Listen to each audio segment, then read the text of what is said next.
Crawford, Davis, Inoue.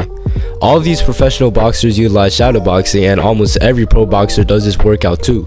You know, I used to think that punching the air was real stupid, and I thought that back work was the best solo boxing workout out there. Up until recently, I figured out that shadowboxing is one of the best workouts a boxer could do. You see, I made 5 times more progress by doing consistent shadowboxing over the course of 2 weeks than consistent bag work over the course of 3 months. And now I've been prioritizing shadowboxing over my usual bag work routine because it's just that good. Today in this video, I'll be demonstrating the art of shadowboxing and how it can help you as a boxer become even greater. Shadowboxing has many great benefits. It's a great conditioning workout and helps perfect form, but the biggest benefit in my opinion would be that it helps build boxing sense.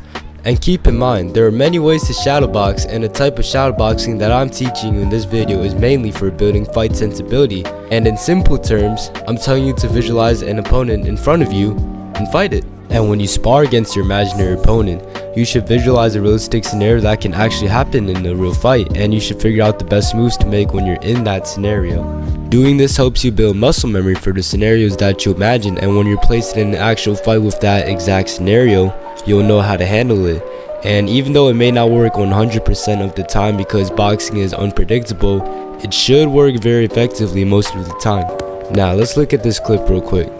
But before we watch this clip, I want you to know that I am a self-taught boxer and I've never had any formal training before, and my friend here did boxing for a year.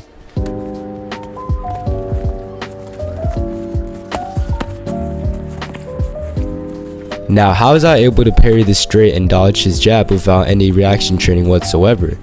It was because I had practiced those defensive movements during my shadowboxing, and as you can see, it helped me a lot when I actually got into a real fight. Another piece of advice when you shadowbox is that you should be moving with your punches and you should avoid being still, unless if you're trying to work on form. Now let's look at my very first fight.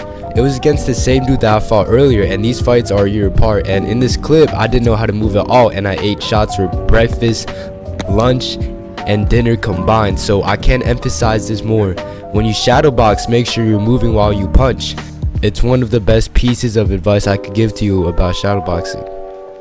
And the best thing about shadowboxing is that you can do it anywhere. You can do it at your home, at a hotel, your grandma's house, or even at a bus stop. And that's the end of this video, and I hope you got some value out of this short video about shadowboxing.